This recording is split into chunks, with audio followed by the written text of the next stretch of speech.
PMDD shaped my life for 17 years before I could name it.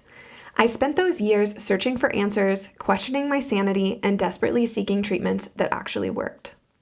My painful journey had an unexpected twist. Helping others heal from PMDD became my life's purpose. Hi, I'm Jess, a board-certified nutritional therapist, coach, the founder of Her Mood Mentor, and your host. This is PMDD Pep Talk, a weekly reminder that your suffering is real, your experience is valid, and your future is brighter than your symptoms suggest. Each week, we're going to explore the truths about PMDD that nobody talks about. The kind of truths that shift something deep inside you and make you think, maybe there's more possible than I imagined. Whether you're in the depths of luteal darkness or riding the clarity of your follicular phase, you're exactly where you need to be. Because here's what I know for sure. Healing PMDD isn't just about managing symptoms, it's about transforming your life.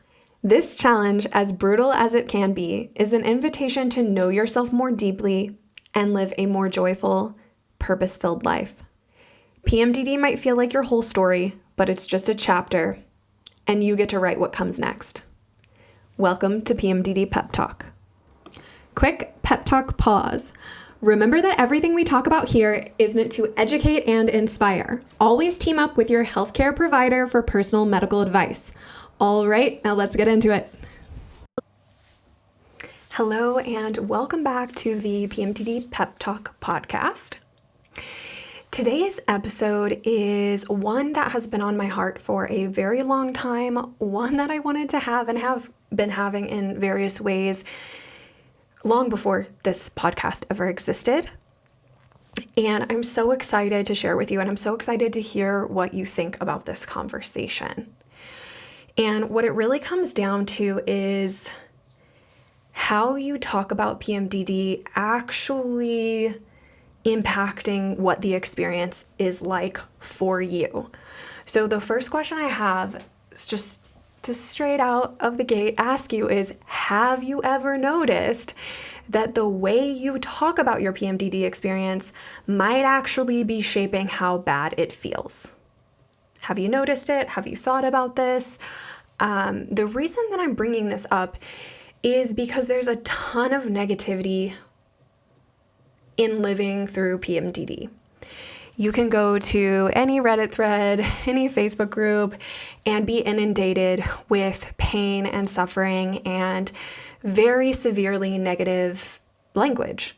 And obviously, right? It's terrible. It's a brutal thing to be experiencing. And we have to talk about that. So I really want to make sure you understand that I'm not framing this in a think positive and it all goes away kind of angle. That's not what's happening here. And I want to make sure that that's really clear and we're really upfront with that. This isn't about toxic positivity, and this isn't about pretending that things are fine when they're not. But there's something really fundamental to this conversation, how we're thinking and talking about what we're going through. And it's really about the specific words you're using to other people, yes, but more importantly, to yourself in your own head, and whether those words are creating a little bit of distance and agency, or whether they're fusing you more tightly with what you're going through every single cycle. And my promise to you is that by the end of these next few minutes, by the end of this episode, you're going to be thinking differently and you're going to be noticing a difference in yourself around the language conversation. Now, first, I've mentioned this in other episodes, but a framework that underpins everything that we do at Her Mood Mentor, in our programs, in our coaching, in our nutritional therapy, is guiding you away from having a problem and seeing PMDD as the problem and then just directly taking action. Because what we see so often is we have the symptoms. We label them as a problem. We feel like we're a problem. And then we're taking action, right? It makes sense when we have a problem to immediately take action, but then we're never getting where we want to go. And so we're trying to walk you down a different path in all the work that we're doing. So first, I just want to ask, how does it land when I say PMDD is a problem, your symptoms are a problem, you're a problem, right? That's probably the voice that's happening in your head. How does that land when you hear that and think that towards yourself? Verse, how does it feel and how does it land when I say your PMDD symptoms are a challenge? Your PMDD symptoms are a challenge that you're facing. What's different about how that lands on your body, on your system when you hear those words? So we're constantly doing a reframe from problem to challenge. And then instead of just taking action towards the challenge, that's not going to get us any closer to the results that you're looking for. We need to move into awareness. Then we need to move into understanding, which is distinct from awareness. Awareness is, like today, the awareness is going to be, how are the words that I'm using possibly impacting me? That's the awareness. The understanding is different. It's a different flavor. It's personalized. It's understanding how do the words that you use actually impact you, not this greater you. Hey, today we're going to talk about how the words that you use can impact you in a variety of ways, right? That's conceptual. That's not personal. The understanding is, but wait, how does this actually apply to you? Okay, so challenge, awareness, understanding. Then you get agency, because not only have you reframed the problem to a challenge, you have awareness, and then you have personalized understanding of what is even going on here. Then you can start to have agency. What am I going to do with this awareness and this understanding and this challenge reframe? Then you get to take action. Finally, action is not the first step that comes after the problem or the first step that comes after the challenge. It's actually the fourth. Challenge, awareness, understanding, agency, aligned action. Okay? So hope you stuck with me through that. I know that was a little bit of a sidebar, but I want to share how this framework continues to underpin everything that we are sharing with you and helping you do is ultimately to reframe the PMDD experience, to build awareness around the PMDD experience, to understand that on a personal level for yourself, then to feel like you have agency, to feel inspired, to feel capable of making a change, and then taking that aligned action. It moves you out of being stuck and it helps you go forward on a different path. Now, we can do a whole podcast episode just on that framework, but that's not what we're here to talk about today. We're here to talk about the language that you're using. So I first want to kind of lead into an exercise before I get into explaining everything, because feeling it first really helps everything else click into place better than any amount of me explaining it. So if possible, wherever you are right now, I really encourage you to find a comfortable position. If you can sit down, great. That's going to help you tune into your body more easily. If you can close your eyes, great. If you're not in a position where you can do this, like driving, please don't close your eyes if you're driving. Maybe come back to this episode later, or take a listen to it now and gain what you can from it, and then come back to do this exercise. Now, I'm going to say a couple of phrases, and I want you to see how this lands. So I'm going to say it, I want you to say it in your head, and then we're going to see how this lands in your body. Now, we just did kind of a precursor, a pre-version of what we're doing here more deeply. But as we say these words, I want you to notice in your chest, how does it feel? I want you to notice in your stomach, in your jaw, in your shoulders. We're not analyzing here, we're not judging, we're just noticing what is coming up. And we're going to go through a couple of different examples here. So just a reminder as we get in, I'm going to say this phrase, and then you're going to say it silently in your head, and you're going to pay attention to how this lands in your body. Taking a deep breath, and here we go. I have PMDD.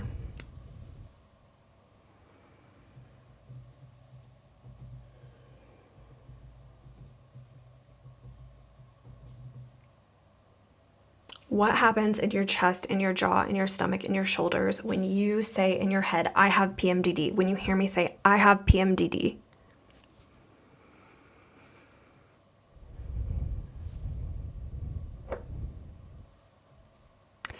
Now we're going to try another one and see how it lands.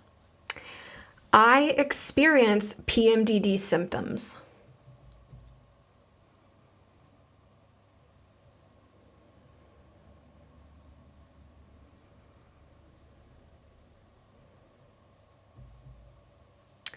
When you hear, I experience PMDD symptoms, what happens in your chest, in your stomach, in your jaw, in your shoulders? What do you notice? Did you feel something different, even slightly? Maybe a little more space around the second one, maybe less weight. Most people notice something, even if it's subtle, but maybe not for you. That's also okay. We're not judging here. We're not doing this for an outcome. We're simply exploring. Let's try another pair.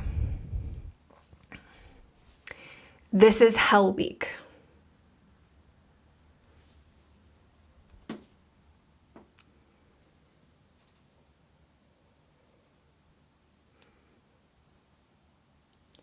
When you hear yourself say in your head, this is hell week, what happens in your body? What are you noticing?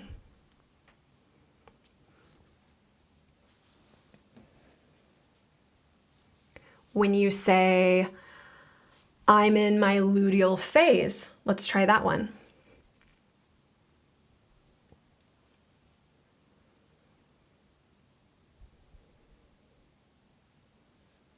So from this is hell week to I'm in my luteal phase, again, noticing, was there a difference in your body when you heard yourself say those words?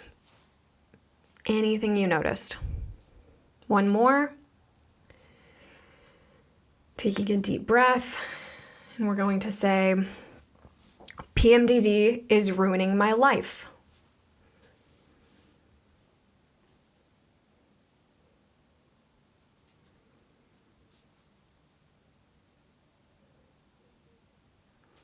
And just breathing in and noticing how that lands on the system.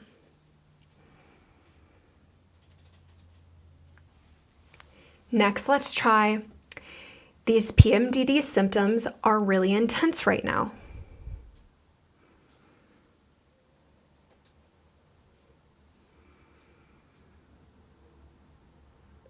And noticing a difference between saying these PMDD symptoms are really intense right now. How did that feel different, land differently, if at all, than saying PMDD is ruining my life? Both statements can be true, but what we're doing here is we're working on paying attention to and experiencing what happens when we say certain phrases to ourselves versus other ones. This is what we're talking about today. And you might be thinking, Jess, come on, it's just words. This is just semantics. And I hear you say that. I get the argument. But I want to show you why it is not just words. It's really not just words. I want to talk you through what's actually happening when you use language that fuses your experience. It's fusing you with your experience versus language that creates distance from it. And I want to connect it to some of the research that I think is going to change the way that you think about this. If you need the research, you might not even need the research after you did that exercise and that experiment, because it's really about that understanding piece for you, the awareness of, what is all of this? The understanding, the agency, and the aligned action. And we're really working too on reframing the challenge here. So that initial framework is underpinning this whole conversation that we're having here today. But first I want to just kind of share some of my own personal experience around this shift that I made. You know, it took me 17 years to get the PMDD diagnosis and to start connecting the dots. So for many of those years, negative self-talk was fueling my life, fueling my behaviors, because the reality is another framework of the truth is just that your thoughts create your beliefs, and your beliefs create your behavior, and your behavior creates your life. So lots of frameworks here, but if I was constantly having negative thoughts about myself, my body, what I was capable of for 17 years, then these symptoms would play into that and exacerbate all of that. And then I started to have the belief that those thoughts were true. And then I started to behave according to those beliefs, which then reaffirmed their truth again and again and again. And then that became my reality. It was a dark and brutal place to live. And I didn't realize that I was perpetuating that. And then when I did realize that and have to reckon with that, it was painful, but it gave me a way through because I had agency once I realized I could take some control over the thoughts. Is it easy? No, but some of the metacognition skills are simple. So simple is different than easy. And today we're going to get into it, but this is really what we're talking about is metacognition skills, thinking about your thinking and how your thinking impacts your quality of life. So this is a deep episode. I hope you're staying with me here. I hope you're eating this up and you're loving this. This is where the heartbeat of Her Mood Mentor is in the depth of the work, in the depth of the experience. And it's one of the reasons why I'm so excited to have this conversation with you today. But the more I got into a practitioner role, the more I got down the path of supporting hundreds and thousands of women. I saw this more and more, and I see this in PMDD forums, just the immense negativity that's perpetuated on top of the negative experience and how it's keeping people stuck and suffering, and just it's so sad and painful to witness, especially when I lived it for 2 decades, And so you may have noticed in the language that we use in our blog posts, in our social media posts, in these episodes, I use a different type of language, and we're talking about that here today. I don't say I have PMDD. I don't say my PMDD, right? I frame it in an experiential framework. And it really has changed my quality of life and my experience of reality by shifting these words. So again, it seems like semantics. It seems like it doesn't matter, and maybe it won't for you. This could just be a me thing or just our client thing, because we see such positive results with our clients making this shift as well. But I want to throw the conversation out there and let you see what you think. So I'm going to give you some context for what you just experienced in the exercise that we did. So there is a distinction that gets discussed a lot in the disability and chronic illness communities, and it's called person first versus identity first language. You may have heard of this before. This may all be new, but most people have never heard these terms, I'm guessing, and that's completely fine because this is so exciting that you're getting to learn them now. So person first language puts the person, you, before the condition. So instead of saying PMDD women or PMDD survivor, you would say women with PMDD or women with ADHD or someone who experiences PMDD. And the idea is that the condition is not the totality of who you are. You are a full person before any diagnosis is. Identity first language does the opposite. Now, both of these forms of language can serve you, okay? There can be a time and a place for each. I think identity first language at diagnosis can be really powerful, but you can get trapped there. So identity first language, it does the opposite of person first language. It would be like, I have PMDD, or I have ADHD, or I am autistic, right? And instead of I experience PMDD or ADHD or autism, right? And there's something interesting here. In a lot of communities, identity first language is actually preferred because for some people, their condition is generally a part of who they are, and it's not a negative thing. And none of this has to be a negative or positive thing, right? We're throwing this information out there for you to think about and you decide for yourself where you are in your journey with your health and with diagnoses, what you want to use as a part of that healing journey, healing process. So for example, the deaf community largely prefers identity first language, as do many people on the autism spectrum. So there's no right answer. It's really about what lands for you. Now, I think this is where PMDD is set apart from things like the deaf community or the autism community, because PMDD comes and goes with your cycle. It also comes and goes with different phases of the reproductive continuum. You will not be experiencing PMDD forever. So I do think there's a caveat with this person first, identity first language, where person first language, in my opinion, serves the PMDD community better because it shouldn't need to be a defining characteristic of who you are, where, ADHD, that's more tied into, personality traits. Autism can be more tied into, quote unquote personality traits. I'm not going to get into all of this because that's a whole rabbit hole to go down. But anyways, the point is, think about it for yourself. Notice what language you're using. And I invite you to explore for yourself if a shift could be helpful. Now, my point that I really want to make here is I don't really use either of those standard framings. If I do, I tend toward the person first language, which I'm sure you've seen in our content, but I really like to go a step further than both of them. I don't say I have PMDD, right? I say I experience PMDD symptoms.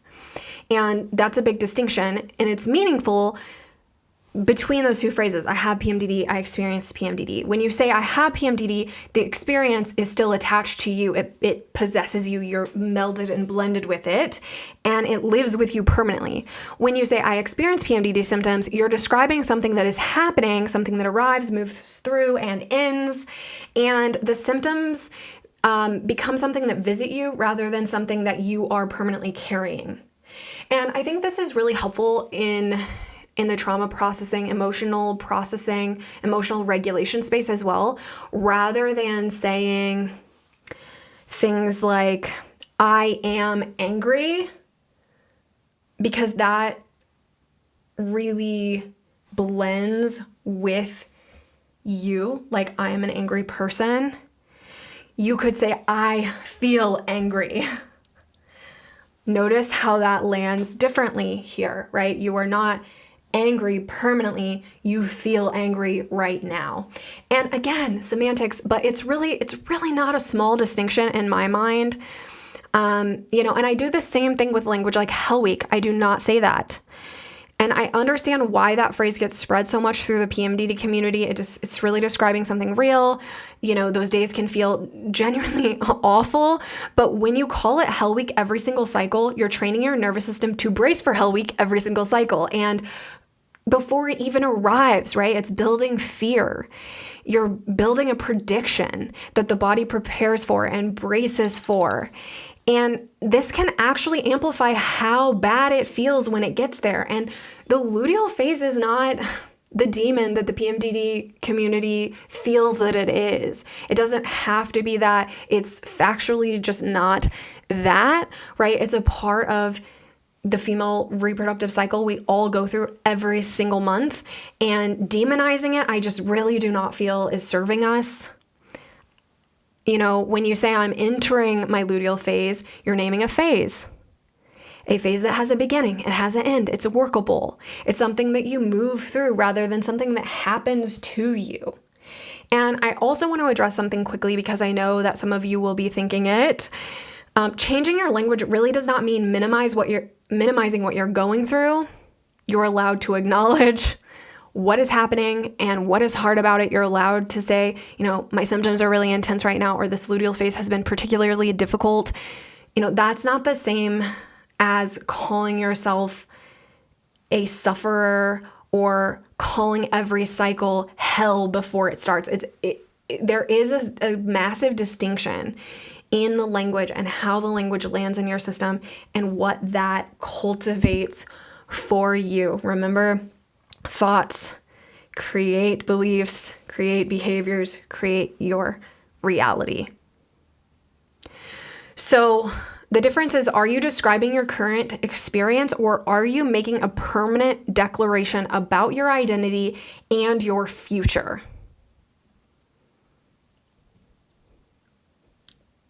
Just going to let that land for a second because it's a heavy question. Are you describing your current experience, or are you making a permanent declaration about your identity and about your future? And how are either of those serving you? Now, we've worked with thousands of women over the last 8 years. I've been on so many calls with women experiencing PMDD, in the DMs, in the comments, right? This is rampant. So I don't expect you to change your language overnight. That's not the point. The point isn't even necessarily to change your language. It's to notice how it feels to use the language you're using, to see the language that's being used in the community and how that lands in your system. To build awareness and understanding is why we're doing this. But I can tell you, when women start to shift these frameworks that underpin the way they're talking to themselves, when they have other areas to plug their ultimately consciousness into, this whole PMDD experience can shift. We literally have women graduating out of the program. It sounds offensive to say now to some of you, but they literally say PMDD is a gift. I see PMDD as a gift now, right? I see the luteal phase as a gift. I'm grateful that PMDD forced me to learn how to care for myself and learn how to make changes that better support me and how to set boundaries. Okay, I know how just ridiculously offensive that sounds when you are suffering so badly. It also doesn't discount the fact that that's true and that happens, and women say that. And again, like, you don't have to make a bunch of meaning and tie a bunch of emotion to it, but I want to show you what is possible when you learn to reduce and manage your symptoms. And you can't learn to reduce and manage your symptoms without doing some of this deep work. I just don't believe it. I don't see it. We don't run programs that are surface level. And I think that's why our clients get the results that they get, is because this really deep nervous system, trauma focused, trauma forward angle is infused into everything that we do. Okay, moving on. This is going to be a longer episode than I anticipated. So why does this language shift actually produce change? I want to, again, walk you through it. So the concept at the heart of this is called, as I mentioned before, metacognition.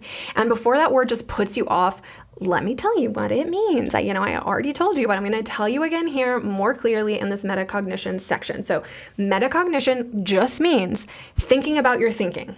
Okay, becoming aware of the way you are narrating your own experience, noticing the inner voice and asking, is the story I'm telling helping me, or is it keeping me stuck? Now, most of us have never been taught how to do this. We just have thoughts. And then the thoughts feel like facts. And then we, believe them. And then we create behaviors around them, right? Just like I said. But decades of research on behavior change tells us that your thoughts and your feelings shape your beliefs. Your beliefs determine what you think is possible for you. What you believe is possible drives your behavior, and your behavior over time creates your life. Whew. That's a lot to take in. Read that again. Thoughts and feelings create beliefs, create your behavior, create your life. It's probably the fourth time I've said it. I want to keep saying it because it's so much to digest, and it's really inspiring to me. It really is. So when you're telling yourself cycle after cycle, this is hell, I am broken, nothing is going to change, your brain is quietly building a belief. And that belief says nothing can change here. And when nothing can change, you stop looking for what might help. You stop reaching out for support. You stop experimenting with what might shift things. You stop trying. Your world gets smaller. And the next cycle comes around and it feels just as bad, and that confirms the belief, and the cycle gets reinforced. For me, it was 17 years reinforced. For you, how long has it been reinforced?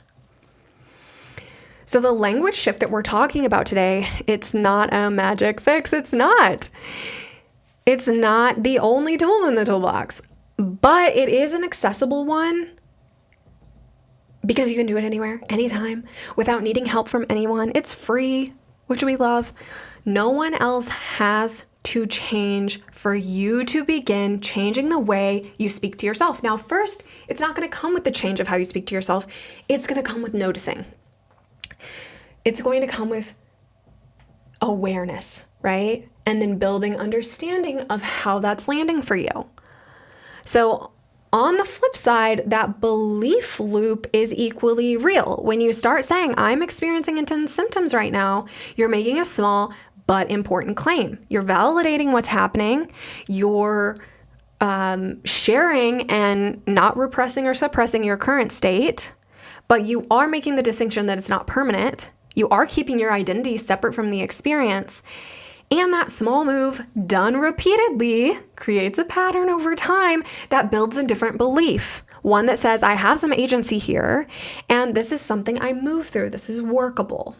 So very different outcome. It's like how a plane charting a course could change their navigation by like 1 degree and end up on a completely different continent. This is how these small shifts compound over time. It's ultimately the beginning of behavior change. And behavior change is how your experience of PMDD will actually shift long term. So this is what we mean when we talk about a metacognition as a tool. Not thinking positive thoughts, not pretending, but noticing, examining, building awareness and understanding, making small adjustments to the story you're telling yourself, and what is happening and what is actually possible.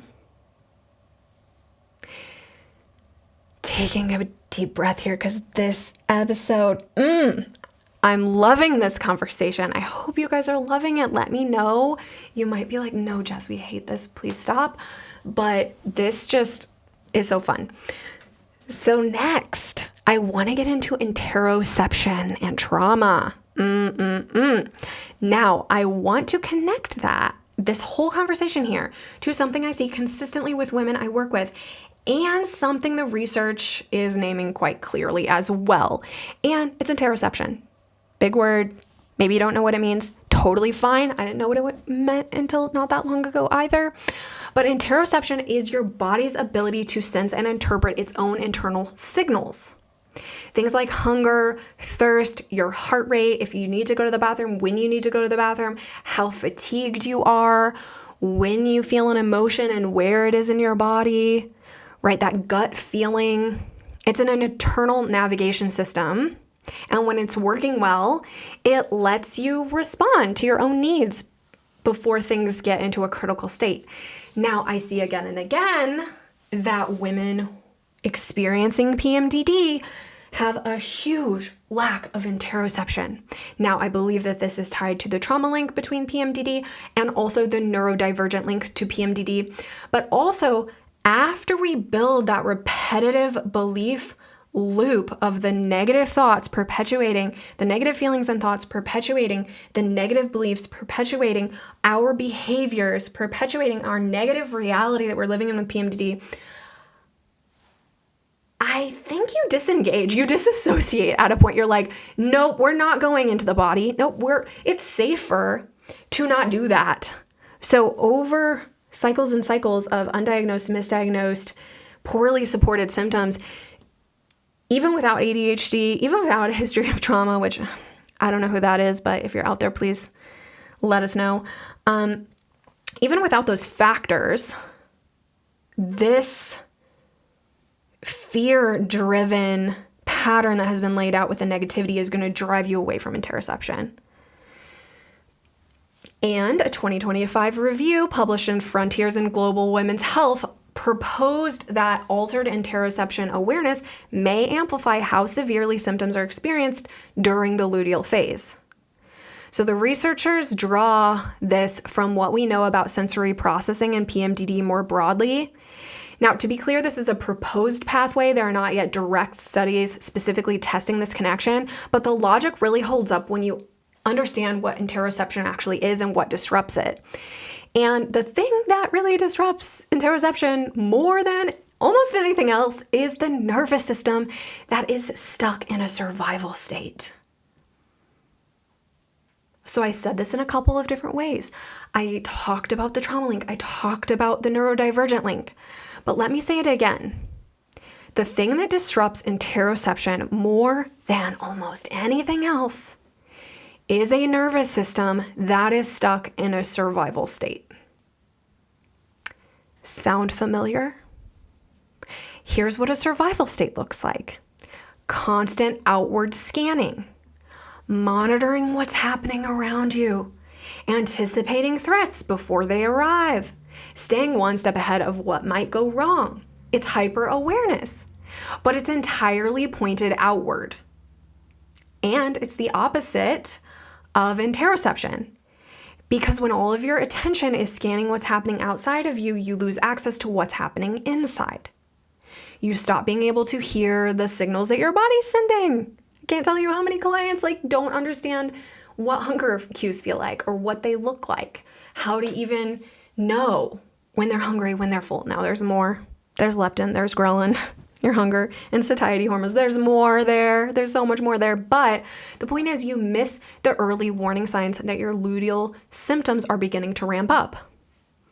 You lose the window to intervene before things escalate, often tied to PMDD amnesia. And because you can't hear your body, you can't meet your needs. And that makes all of your symptoms louder because remember, symptoms are a communication. They're not evil. They're not trying to hurt you, right? It's literally your body is telling a story to you through the symptoms. You just haven't been taught how to interpret the language and how to answer the communication. Now, here's where the trauma piece comes in, and I want to handle this carefully because trauma is it's a whole can of worms, and it's one that we're all navigating. A 2022 study published in the journal Psychiatry Research found that 83% of women experiencing PMDD had experienced early life trauma, with emotional abuse being the most common type reported. A 2023 study found that within a group of women experiencing PMDD, higher levels of childhood adversity predicted stronger mood worsening and stronger increase in stress response from the follicular into the late luteal phase. There's also research that suggests difficulty with emotional regulation as part of what connects early adversity to premenstrual symptom severity. Not the adversity itself in isolation, but really the way that adversity leaves an imprint on the nervous system that doesn't have the tools it needs to regulate. There is a lot of research, quite a bit of research on PMDD and trauma. And I do want to make sure I'm clear here. This isn't about blame. It's not about, putting the pressure on labeling PMDD as trauma caused PMDD or it's your fault, or that if you would have just dealt with your childhood stuff better, that this would resolve. It's really not about that.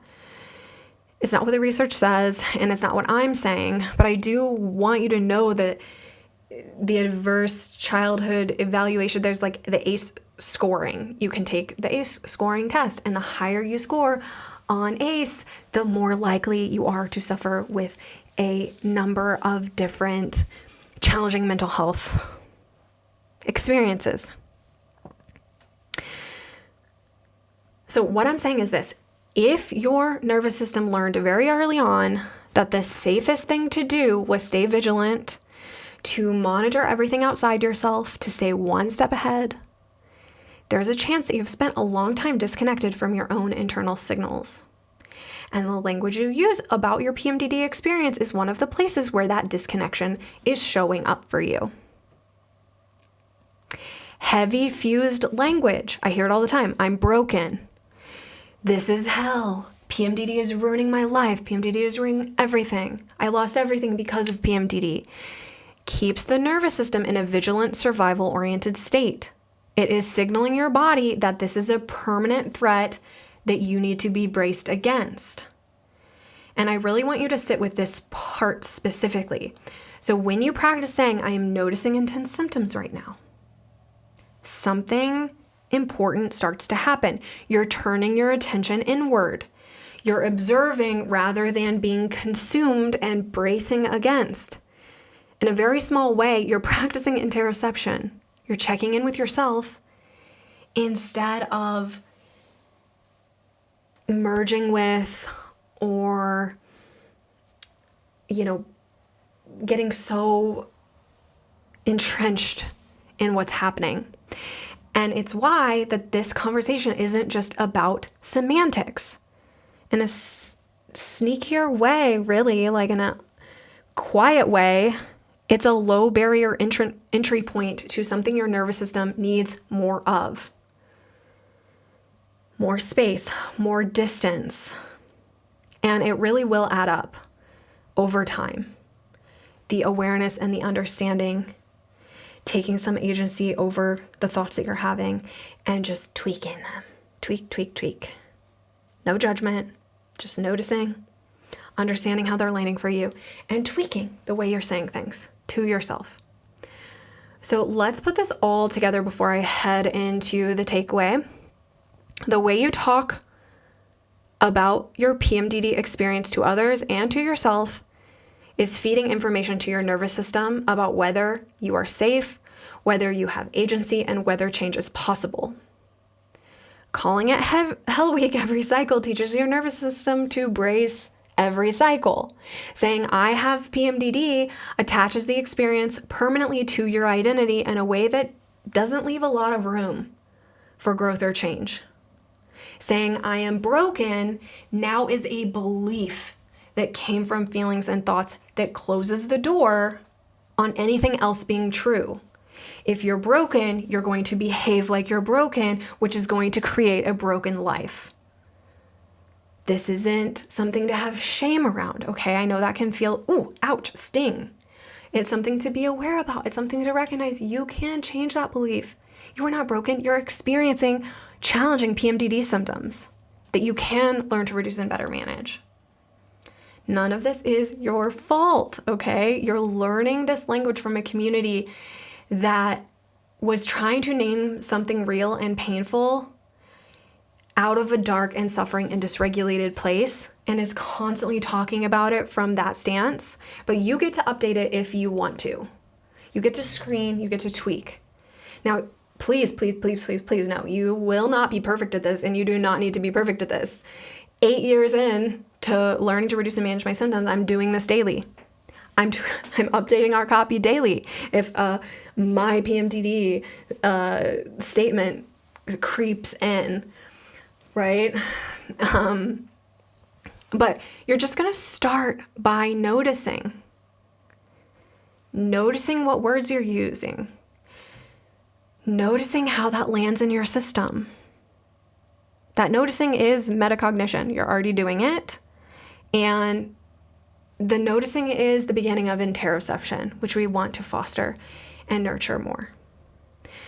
When you're ready, try that one swap, just one, and see what it feels like in your body. Notice what you're saying and swap it out for something a little different and see what changes, just like we did in the beginning of the exercise. So before I get to the takeaway, a quick favor I want to ask. If this episode is resonating with you, I would love if you took 2 seconds to support the show. If you're watching on YouTube, you can hit the like button and subscribe so you never miss an episode. Genuinely helps more women find our content, feel less alone, feel hope for moving forward with the PMDD experience.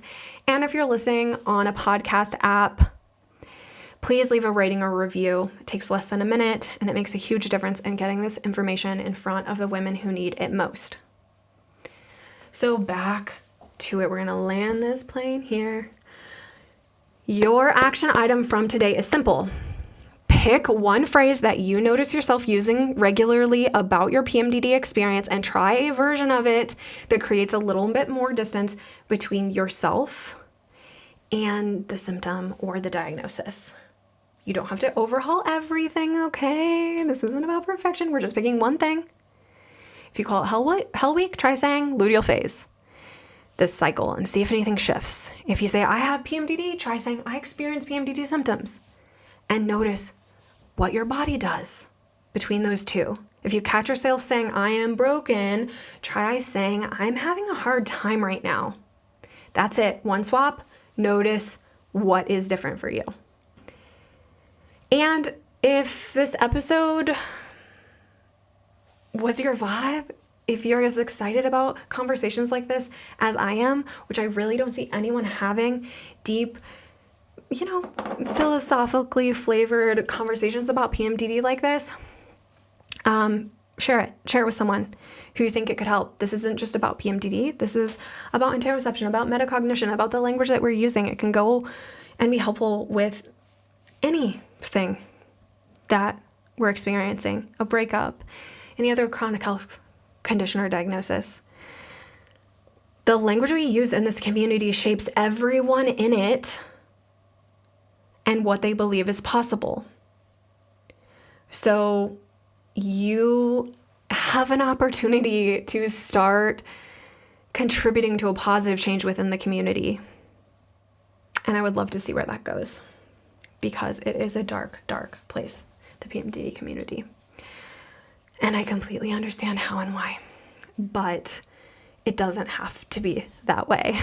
It doesn't have to be that way. So thanks for joining me, and I will see you next time.